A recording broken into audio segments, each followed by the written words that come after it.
But the ethics part, which I think sometimes gets lost, is about values, and it is about incorporating values in action into your brand. And if you can make that happen and position ethics so that it starts to happen, then you're on a really good path. And by getting recognition as world's most ethical company the first time, that was really embraced in the company. And you start thinking of yourself as an ethical company, and you start viewing perhaps, your annual ethics and compliance training as something other than a burden that you have to do or a box that you have to check. That was the voice of Susan Divers. Susan Divers is an E&C industry veteran and consultant with decades of experience in ethics. From 2015 to 2024, she was the Director of Thought Leadership at LRN, where she helped implement innovative and effective compliance programs. Susan was formerly the Chief Ethics and Compliance Officer of AECOM and worked at Lockheed Martin and SAIC previously. She's currently an advisor for Athena. I'm Sarah Cole, founder of Cole Forums, a high-trust network for CEOs, general counsel and senior leaders. I'm the host of Insights from the Coalface, and through my podcast, private dinners and curated events, I bring together extraordinary leaders for honest, no-filter conversations that go far beyond the boardroom. Each episode features global experts, from neuroscientists and journalists to CEOs and ethicists, sharing bold lessons and practical strategies.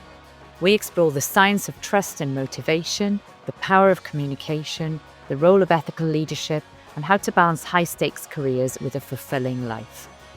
Cole Forums creates the framework. You and your peers make the magic happen.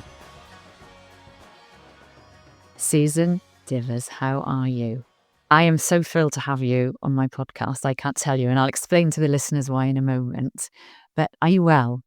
I am, Sarah, and it's always such a pleasure to speak with you. Oh, well, let's see how you feel after 45 minutes of listening to me bleat on with my horrific questions. I have known you, I worked it out the other day, about 10 years. And what the listeners won't know is that you actually introduced me to the role where we worked together for many years at LRN. And you became somewhat of a mentor for me, Susan. And I'm eternally grateful for the support that you offered me in that role. I think you taught me not to apologize when I was overdoing it as the Brit that I am. And you taught me a little bit that I had maybe a touch of imposter syndrome as well, and that I needed to let go of that. And I'll be eternally grateful. But looking at your roles and your history, it strikes me that you are one hell of a determined lady. I mean, you've pursued night school, you've had some phenomenal roles. Where do you think that determination stems from? Well, Sarah, I think that was a gift. And I think it came when I was pretty young, because I was always sort of somebody that wanted to be outdoors and doing things rather than, I love reading books and staying indoors, and I love to cook and all those good things too. But at heart, I'm a doer. So fortunately, I was able to harness that to do things that in the end brought me into the kind of career that I really have enjoyed and flourished in. And just thinking about that huge breadth of a career path. I mean, we've known each other a long time, but I didn't know, for example, that you were drawn to the diplomatic service at one point. Tell us a bit about that. How did that come about? Sure. Well, when I had graduated from college, I worked briefly in the US government, and I was trying to figure out what to do next because I didn't think I wanted to have a full-time career in the government. And so the Foreign Service test was out there, and I took it, and I also applied to law school at night at the same time. And somewhat to my surprise, both came through. So I went to law school at night, and I was a diplomat by day. And I was very lucky when I was at the State Department because I worked on the first Foreign Corrupt Practices Act multilateral treaty. And that was a fascinating experience. It took 20 years after that for it to come into force. But that set me on a path, along with school, to work sort of in the ethics and compliance area, although it wasn't called that in those days. So I'd like to sort of sit with that for a minute because this really fascinates me. So you're there at the sort of cusp, I suppose, of this role developing, being immersed in the world of ethics and compliance. What do you think it was about that really struck a chord with you and resonated with you? Well, again, speaking as somebody that likes to do things and gets a lot of satisfaction, um, it was a chance to actually work on a big multilateral, many moving parts initiative. And it involved going to the UN and seeing up close how the UN worked or didn't work. And so it was a real education in my early 20s of sort of the way things worked in the world. And, even though the treaty took a long time to come into fruition, I think I learned a lot in the process about behavior and the impact of bribery and corruption in less developed countries. So it was really like an immersion in that prepared me for the career I eventually had. You went to the UK, and I remember being really struck by the fact that you'd been to Wales, for example, which is where I live. For anyone listening who didn't know that, the accent gives it away here in the UK. But you'd spent quite a number of years in the UK and even retrained or got the qualification as a UK solicitor. Isn't that right? That's true. Well, that is a classic case of one thing leads to another. I went to the UK originally because I was interested in doing an LLM at LSE and had friends there. And I wound up working part time for a New York law firm, which was Proskauer Rose at the time. And because of that experience, I decided to qualify as a solicitor because I was working with a lot of solicitors' firms when I was at Proskauer as a part time employee. And it was a whole other world. And English law is much more scholarly than American law. And I don't know if this is still done, but when a barrister goes into court, they used to go in with a huge pile of law books and actually read from the cases to the judge and discuss it. And the judges are drawn from the ranks of barristers. So they all have deep legal knowledge. And that's not exactly how it works in the United States. And I really appreciate that thread in British society and culture of deep expertise. And I really benefited from it in my legal training.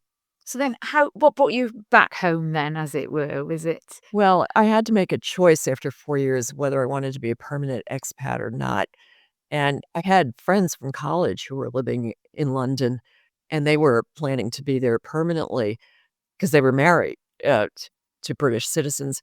But I decided in the end that I really didn't want to be a permanent expat, that I wanted to go back to the States. And so I came back to Washington and started working in private practice in Washington. I think you even did some lobbying as well. Is that right? That I read. Yeah, I mean, my area of focus was sort of what was called international law in those days, and what that really meant was Foreign Corrupt Practices Act and sanctions, and whatever else came in through the door. But when I was at one of the law firms, they asked me if I would help with a major problem that one of the farmers' co-ops out in the Midwest was having with ethanol rules. I know that's pretty far removed from bribery, but I did know people on the Hill, and the farmers' co-op was this, it would have qualified as a Fortune 100 if it wasn't a co-op. And they were wonderful people to work with. And so, as a team, with a couple of other partners in my law firm, we came up with a strategy and worked on that issue for the farmers, which was a really big issue. And that's actually an issue that's still out there today, interestingly. And so it was a case of sort of being in the right place at the right time. But I again learned a tremendous amount from that. I can certainly start to see how the picture's developing of the breadth of your knowledge, which you then brought to the in-house roles, which we'll touch on in a minute. But would you have had your sons around this time? Yes, I did. One son was born in 86 and the other in 89. And how did you find the balance of, because I'm always fascinated by women who've done well, who've had children, because it's tough, right? So how did you manage that, especially back then? Well, if I were asked to give a piece of advice or maybe two to people struggling with that, and everybody struggles with it. I see that now with my sons and wonderful daughters-in-law. It's the first thing is don't believe whatever the zeitgeist is telling you. I mean, when I was doing it, the zeitgeist said, "You can have it all. It should be a breeze. Just go for it." And it's not. It never is. Um, and then the second thing I would say, and it's really profound, it's one word, but it's very hard to do, is relax. Don't think that your kids are a project that you have to perfect or that you have to be the perfect that you have to be the perfect anything. Just be good, and be genuine, on a day-to-day basis. And, maybe the third piece of advice, which is also very hard to follow, especially when the kids are little, is have fun. Don't see it all as sort of an endless task list, but do spontaneous things and, goofy things too. And kids like that, or at least my grandchildren now really like that. I mean, as a mum myself, I think the bit about having fun, I think looking back, I really struggled with, because it felt quite burdensome at the time. And look, there's a reason why women continue to hold just 10.7% of power in the G20 companies, even though they make up 15.9% of executive positions.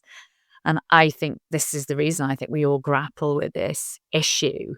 Well, as I'm working as an advisor to Athena now. And one of the many things I like about Athena is it has an attitude that's very accepting of whimsy and fun. I mean, it's not that everybody runs around giggling, but the work product, the training is delightful as well as really informative. And so it's not like taking, a big dose of nasty castor oil or something.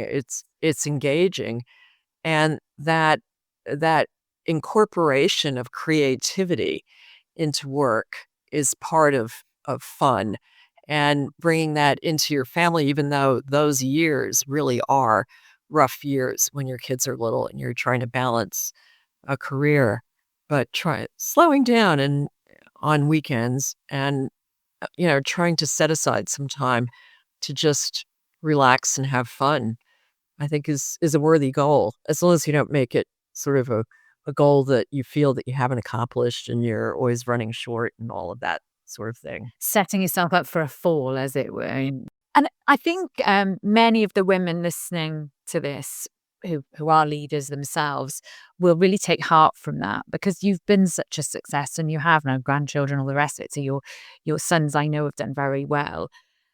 I wonder if you had to think about your approach to leadership. Do you think that's shaped it as a leader yourself, your approach to leadership?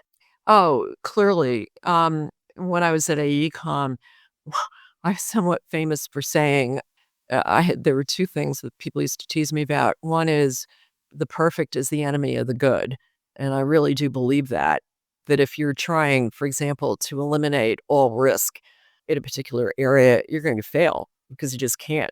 I mean, life is unpredictable, corporations are unpredictable, business is unpredictable, so you have to be good, but trying to be perfect, is just gonna drive everybody crazy and be elusive.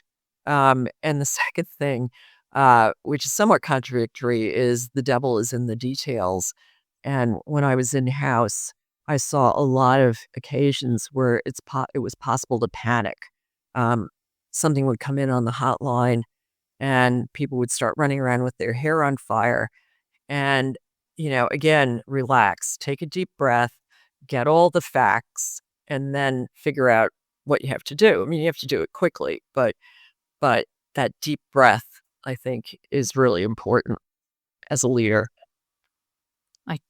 I couldn't agree more. And I think you're selling yourself short on the perfectionist bit, because one thing that struck me about your time in AECOM, as though you hadn't done enough when you were there, and we'll delve a bit more into that, is you were actually noted every year from 2011 to 2014 by Ethisphere magazine as one of the attorneys who matter in ethics and compliance. So you were doing something right, Susan. Well, you're very kind, Sarah, but there was an amazing team at AECOM. I mean, time and place really enter into it.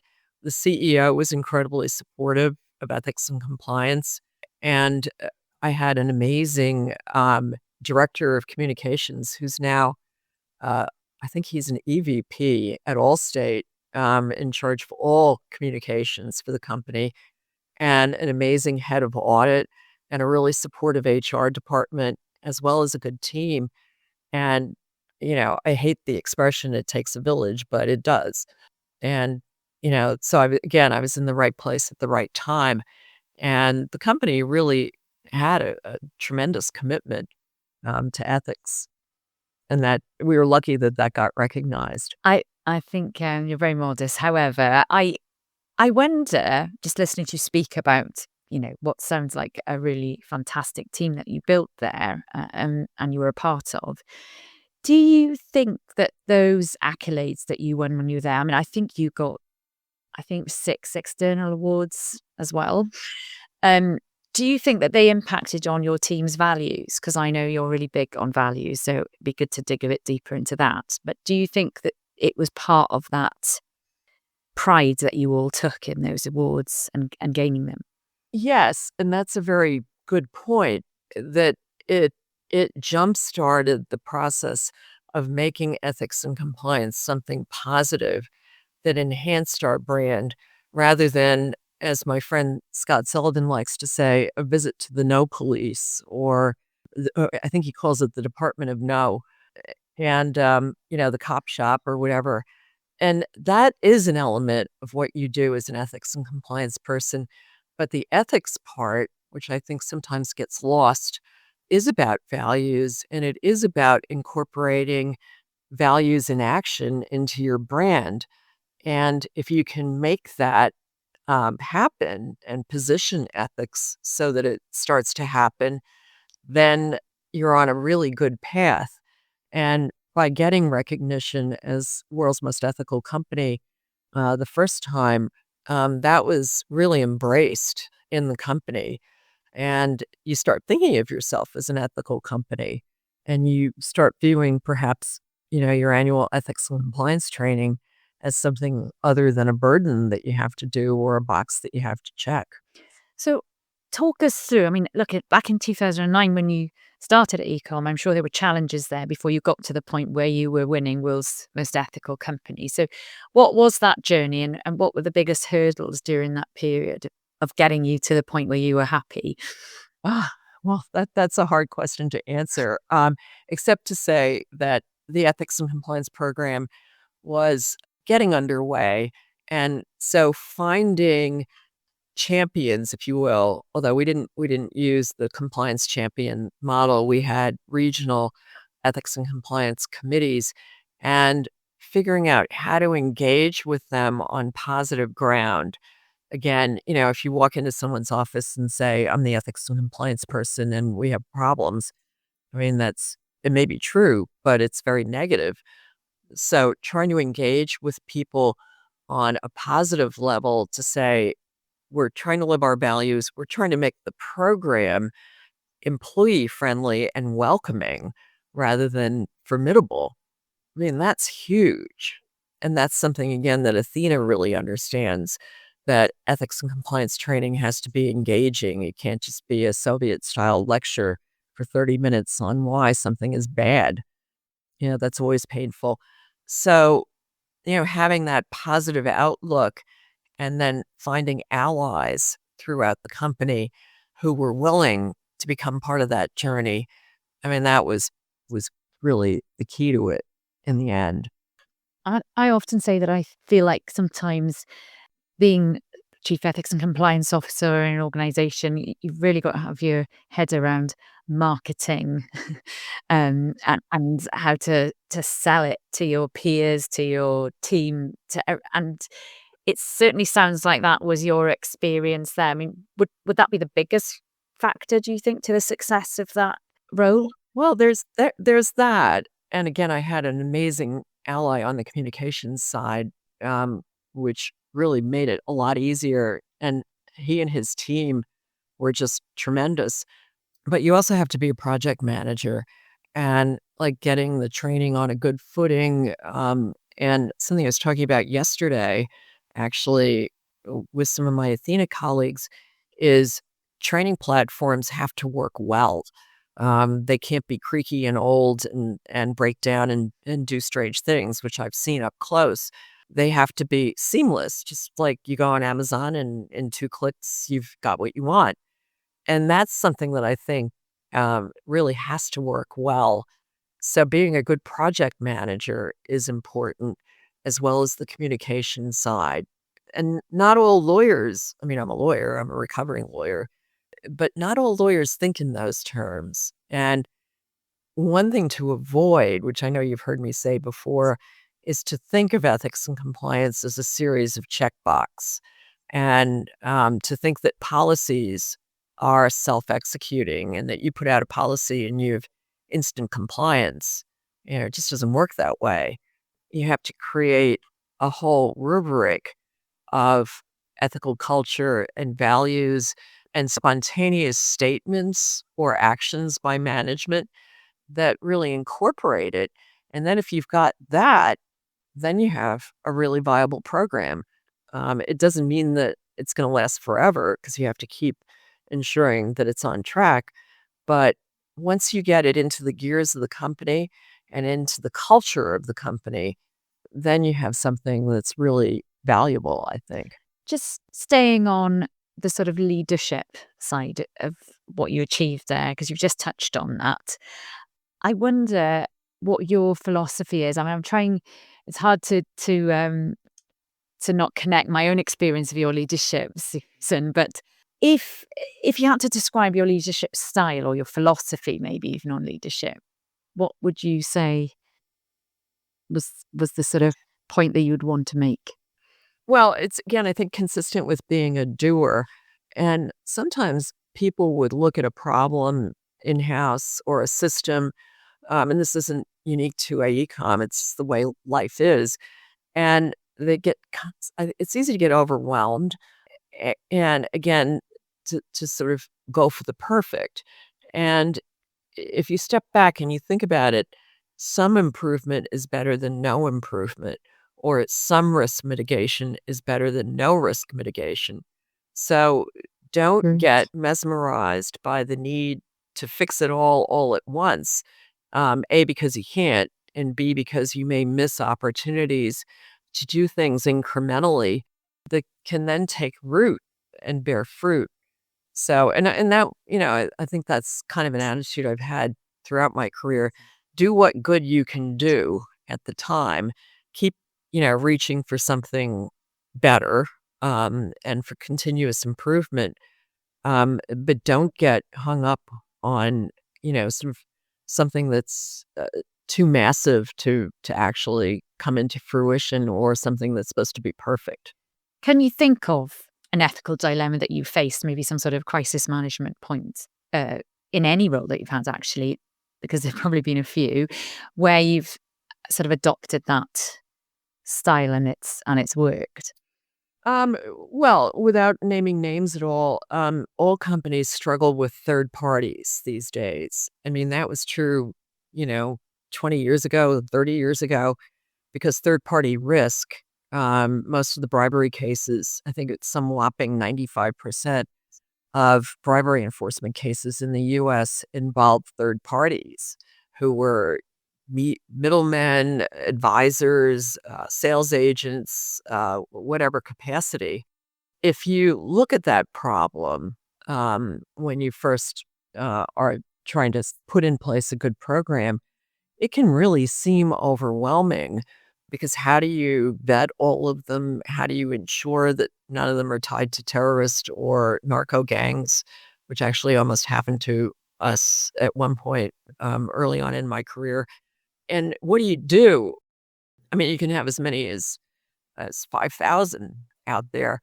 So rather than think you have to solve it all at once, you start putting in place some guardrails in the places where you can more easily, and then bringing along the rest of the company or the business team and explaining why it was a good idea that we didn't pursue that opportunity, because it turned out that the bank that was thinking about hiring the company to put in a new IT system was largely aligned with narcos in South America. And I mean, there's a lot of close calls that can be very educative, particularly for your business partners along the way. But it has to be communicated in that way rather than saying, no, you can't deal with them. We don't approve that. Okay, well, do we really want to be affiliated with something controlled by narco terrorists? And the answer, of course, is no. Yeah, it's a great example. And I want to ask you a bit in general about that. Do you think that, I think you used the expression earlier, like when your hair's on fire and these moments arise, do you think you can actually use those to advantage then? Is that what I'm hearing you say? Because the team starts to value you and appreciate the importance of your role. Yeah, it helps build the relationship, and that's really important. And interestingly, the Department of Justice guidance, which ethics and compliance people know about generally, talks about using real life sanitized scenarios as part of training and educating people. And that really is important if you can do it. And I mean, there's no reason why you shouldn't be able to do it as long as you've sanitized it. But that is a very good example. And another one came up where one of the subcontractors that a company I was with wanted to hire in Eastern Europe turned out to be a front for or owned by oligarchs who were under sanction. And that's the beauty of due diligence. If you're lucky enough to have put in place a system of looking more deeply at third parties without compromising, the business process, then, knowledge is power. And at that point, everybody says, no, we don't really want to do this. And then that's a learning experience for the business too, that tainted third parties aren't parties that you want to do business with. And do you think, I'm an aspiring leader, I want to maybe take a senior role in the compliance and ethics space, would that be one of the things that you would put as a priority? I mean, I know you believe passionately about engaging training, because I've worked with you for many years around that. That's one pillar, if you like.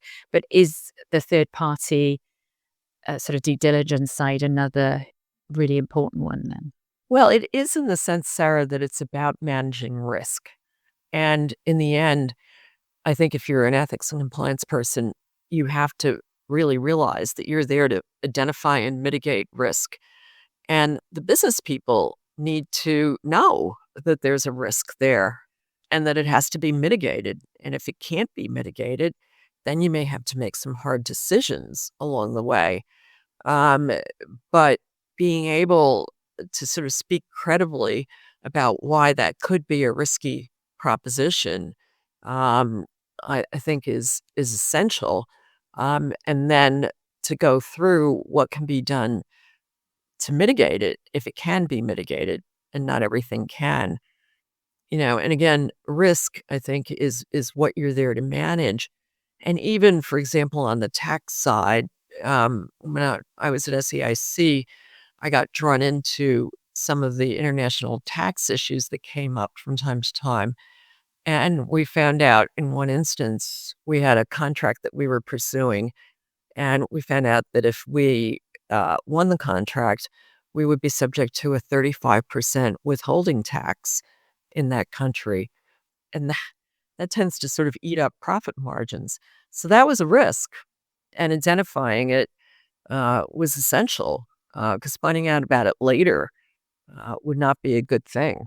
I think that lens of risk is is sometimes lost, isn't it, when we're looking at all the different components of being, a successful leader, never mind a chief ethics and compliance officer, because essentially business is about making profit for stakeholders, but it's also about mitigating the risks that the business are exposed to.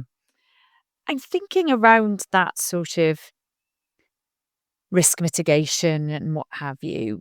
Do you think, I've heard people speak about this from a values perspective, personal values, I mean now, not necessarily the company values. I mean, I know you to be a person of huge integrity, and I know that you focus a lot on, probably subconsciously, around trust and building trust in your working relationships, because I've worked with you. But have you got sort of a set of personal values that have sort of navigated you through all of those scenarios that you're talking about? Or do you think it's a subconscious thing? That's a hard question to answer. I mean, I think it's a hard position to be in if you don't have personal values that value integrity and trust and respect. But you also have to be able to be practical about it. And maybe the best left-handed compliment I ever got was from a law firm in Germany many years ago, and they said, "You're the most practical U.S. lawyer we've ever come across." They didn't mean it as a compliment, but we were dealing with an issue involving the status of forces agreement in Germany and contracts that the company had, and the German lawyers kept quoting the Constitution at me, and I kept saying, "Okay, but what does that really mean for, what we need to do here?" And in the end, it was a good partnership because we were the only company that didn't get subject to penalties, in terms of our operations of government contracts on site in Germany.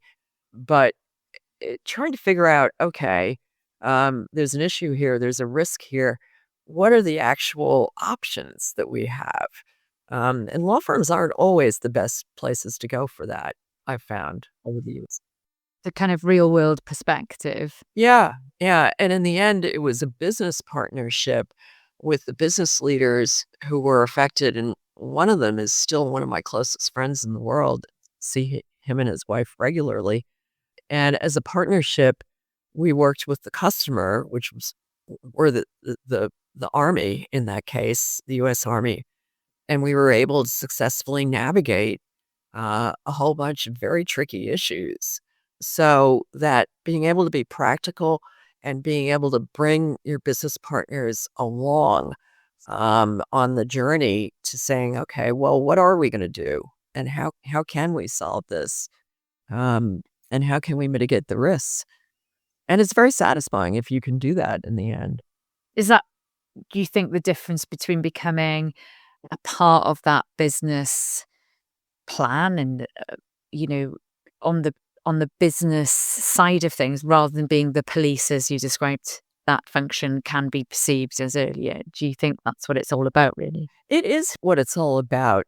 And at LRN, I was lucky enough to work with a wonderful company that's based in South America, and they had an excellent culture. They were more than 100 years old. They were a leader in their industry. I think they were the number 2 worldwide even. And they had a compliance program they had put in place, which was very good, but I'll say it was solid, but it was based on saying, "Don't dare do this." And yes, you can file a complaint with the hotline, but make sure that it's bona fide. And so the tone was negative, and they were sort of off in a corner. And the company did do training, and the leaders were definitely interested in doing the right thing and had done that on occasions when it actually was not easy to do it, but helping them take that program, and our theme was from cop to coach, and make it employee friendly and employee facing.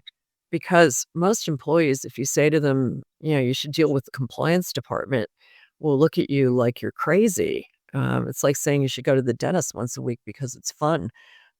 And it's not that you have to turn it into, something that's fun per se, but you have to turn it into something that's approachable. and ideally that's engaging and that sort of invites people in rather than shuts them out by saying, we're all in this together. What can we do to make it work? And that's where the practical side comes in. And I really believe that's important. Just sitting with the fact you obviously just raised the fact that that was whilst you were with LRN. That's always interested me as well. What motivated you to move to LRN in the first place? I mean, you were so successful there. I just wondered about that. Oh, well, my late husband, after I had left at AECOM, after about 6 months, he said, you've reorganized the spice drawer about 3 times. Do you think you might wanna come back to work? And I'm like, "Oh, yeah, maybe that's a really good idea." And, a friend of mine had just taken over as the CEO of LRN, and he was the first person I called, and, that was that. Uh, Rest is the rest is history. history. We never would have met if I And hadn't done that, sir. no, and I'm very appreciative that we Me did. And too. you were integral, in fact, in me taking a role at LRN. So there we There we go. go. I I thinking about your time there, and obviously that holds a special place in my heart, Susan, because we were working together for so long. But you were really instrumental in a lot of thought leadership at LRN, and you really written quite extensively while you were there, as well as attending podcasts, leading podcasts. When you look back at that period, um, what do you think your goals were in that role, and do you think you achieved them? Because you were there for 10 years, maybe? Oh, I was there for 7 years.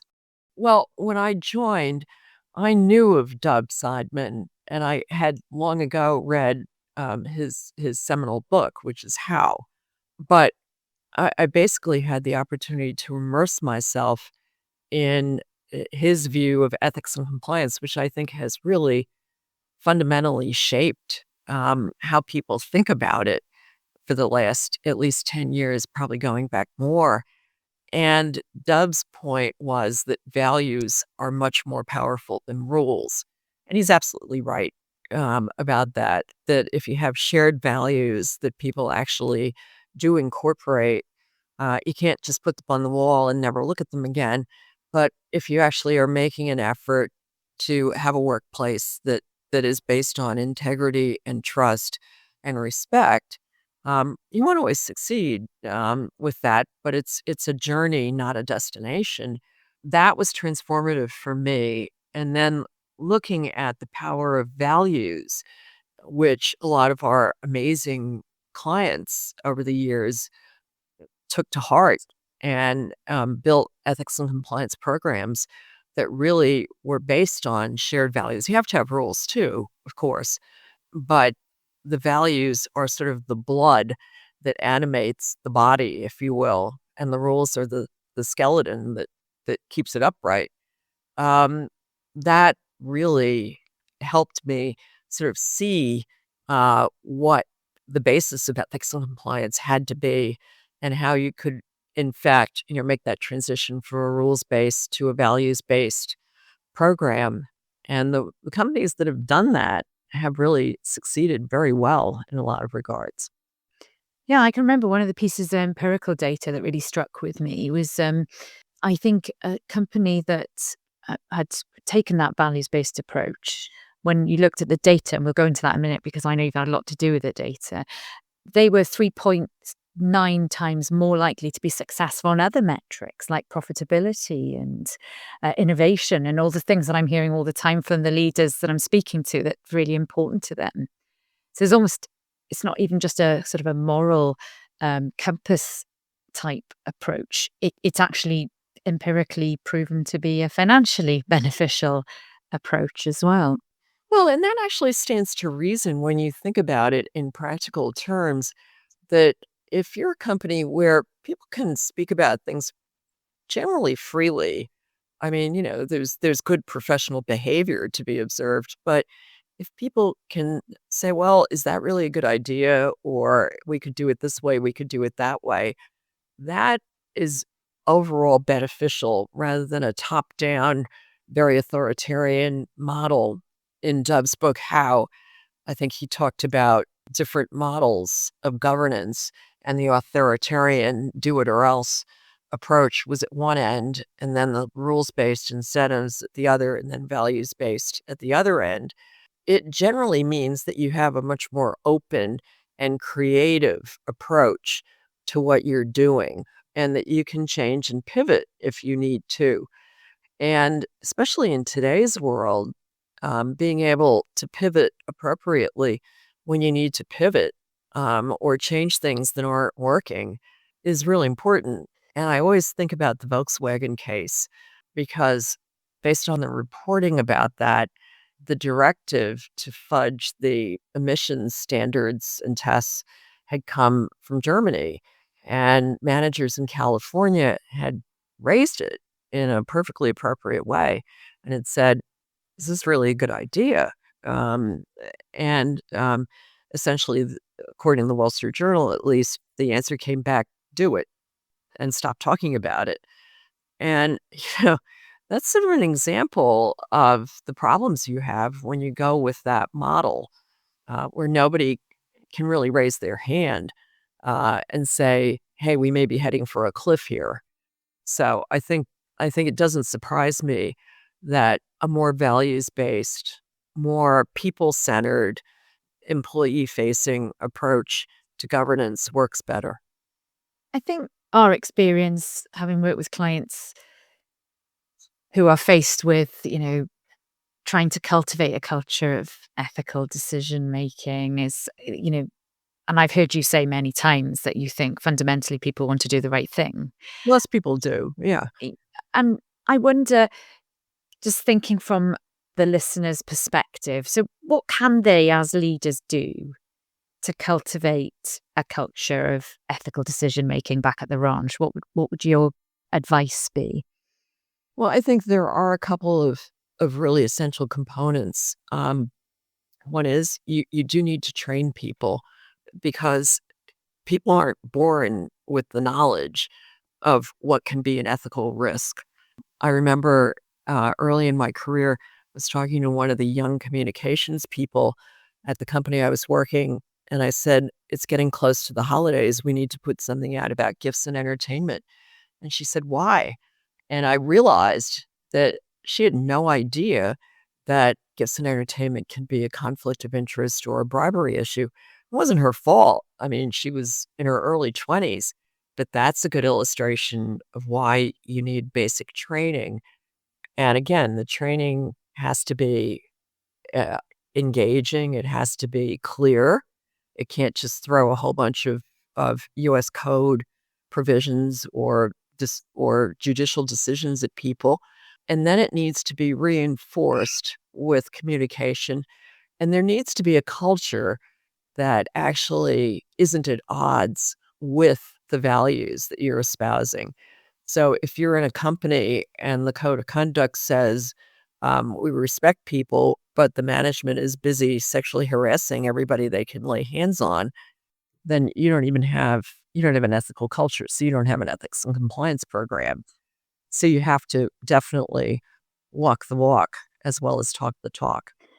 And I know that you were heavily involved in producing the reports that come out annually from LRN around performance effectiveness, and you can talk to us a little bit about that. But what about measuring the impact of what you're doing? It's because that's part of your expertise, I know, is to sort of help companies with that. Talk to us a little bit about that. That's a very good point, Sarah. And again, one of the sand traps that ethics and compliance people can fall into is they have their checklist. We do training, great, check. We have policies, great, check. We have audit, check. But the question is, are you having any impact? And you have to be constantly asking that question. And a friend of mine, John Drimmer, who's a partner at Paul Hastings, when he was running a program for a big mining company, he was always putting little quizzes at the end of things. I mean, if he ran an investigation, he would have a micro quiz that would be sent to everybody involved, and just asking for feedback on, did they think it was fair? Did they think it was comprehensive? Were there suggestions? And Athena does that at the request of customers. and puts a quiz at the end. So asking for constant feedback is really, really essential. And then looking at it and seeing what it tells you. It's not just asking the question, do you think the company has a good ethics and compliance program? I mean, that's a meaningless question, essentially. But, having little quizzes in the right places, I think is a very effective tool. And with the advent of data analytics, I think that's getting easier as time goes on. And just on that, leveraging technology, I mean, I know that you are immersed in this world at Athena as well, but what sort of things should we expect to come from that world that will help us? Well, yesterday I heard about one that I thought was incredibly exciting, and that's one of the pleasures of remaining involved in the ethics and compliance area, and that's using AI for translations. And that's always been a big barrier for training. And you have to have translations that, don't have bad connotations for particular words and particular cultures, etc. And AI has reached the point where it can do that effectively. And Athena's now inviting its customers to use those kinds of AI translations for more than just training. And, that's an example of a good use of AI without any of the downsides that have been extensively documented. So I think we're on the cusp of, another major transformation and thinking about ways to leverage what can be done will keep people, really on top of cutting edge technology. And with the future and the challenges that you see, I mean, you've seen so much around the development of the whole ethics and compliance space, but I know you're always one eye on the future. It's who you are, right? The doer. So what do you think are the biggest upcoming challenges in this space? Well, I think that definitely using data to identify risks or identify problems when they're at their infancy is going to be the challenge. And that's always been the challenge in a lot of ways. I mean, if there is a way where an ethics and compliance program can say, this is where you need to look because I think things are starting to go sideways there, that's huge. And companies like AECOM have built their own internal data analytics. And of course, Anheuser-Busch was really the first in this field. But at the same time, there's going to be, I think, some risk on the privacy side, especially with some of the things I've heard about where you're analyzing employee keystrokes and employee time on their computer and looking for patterns and algorithms. Maybe that's okay in the end, the way it's done, but maybe that's also something that really needs to be thought about in terms of privacy in the end. Now, I think we're particularly cognizant of this in Europe, aren't we, with GDPR and other privacy rules, that there's this sense that aggregated trends are obviously knowing about those are really valuable in terms of how we manage our programs, how we manage our businesses, frankly. But yeah, there's a fine line, isn't there, between understanding trends and knowing too much about individuals' behaviors. And I think trespassing on that. Well, and it's easy to misuse the trends too. The Rite Aid case a couple of years ago, which didn't really receive that much attention, involved essentially profiling on potential shoplifters. And it turned out to be inaccurate. And of course, the post office case in the UK, where a consultant came in and used a bunch of algorithms, and then a lot of, postmistresses and postmasters who probably were running small shops, because that's how it works in the UK, were accused of fraud, and it turned out to be wrong. I mean, I think that's where I really see some danger ahead. And I think something that's on lots of people's lips at the moment is sort of geopolitical risk. Is there any issues around that particularly concern you right now? Oh, definitely. Sanctions and money laundering and ties to terrorist organizations. In the past week, it turned out that uh, a researcher, I believe, at Yale had ties to an Iranian terrorist organization. And under sanctions law, you're not supposed to have dealings with people who fit that description. And then there's something in the press today, too, about fundraising platforms, making them available, again, to designated, formally designated terrorist organizations. And so you really do have to know who you're dealing with and make sure that you're not dealing with people who are affiliated with terrorism or drug dealing or money laundering. And the Trump administration has always liked export controls and seen them as a way to keep technology from being disseminated to, rival countries like China. And I think that's only going to get more complicated as time goes on, along with the sanctions side of things. So I think that's a really big geopolitical challenge. And actually, it's something I've heard from CEOs, so I think you're right on the knuckle there, as always, Susan. Well, it's good that CEOs recognize that, Sarah. Well, let's hope more of them do going forward. So I'm afraid our time is coming close to an end now, which is a shame because I've, as always, enjoyed our conversation so much. But I think it's a good juncture for me to ask you.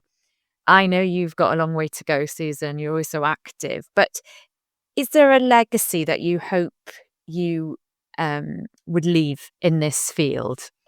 And what is it? Oh, that's such a hard question, Sarah. But I would say, as I've talked about in the podcast, to remember that the perfect really is the enemy of the good. And if you can make some improvements, do it. Don't get hung up on having to get the whole jigsaw puzzle together. Work on a corner of it.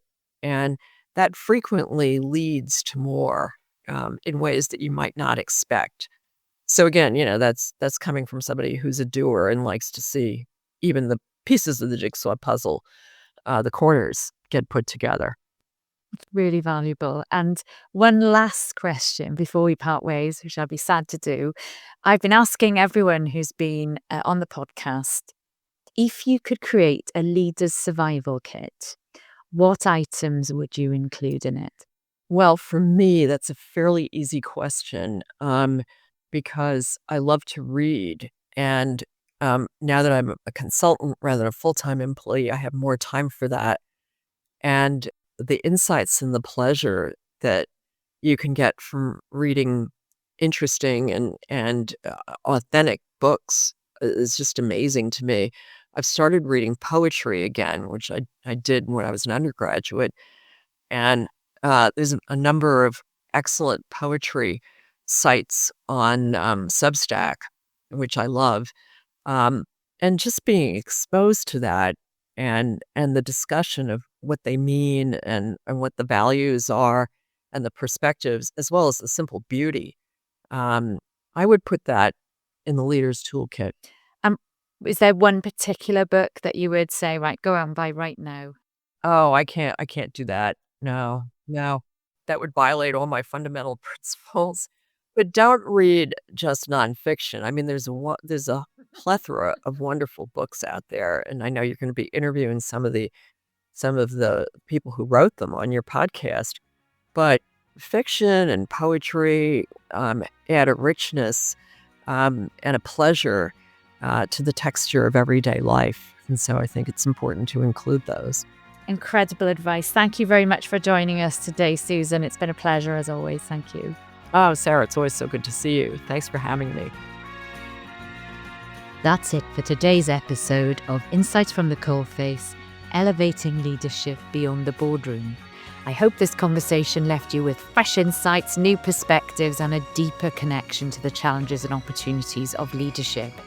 If you found value in today's discussion, I'd love for you to share it with your network, leave a review, or reach out to me with your thoughts. Leadership can be a lonely road, but it doesn't have to be. Let's keep learning, growing, and supporting each other. Until next time, stay resilient, stay authentic, and keep leading with purpose.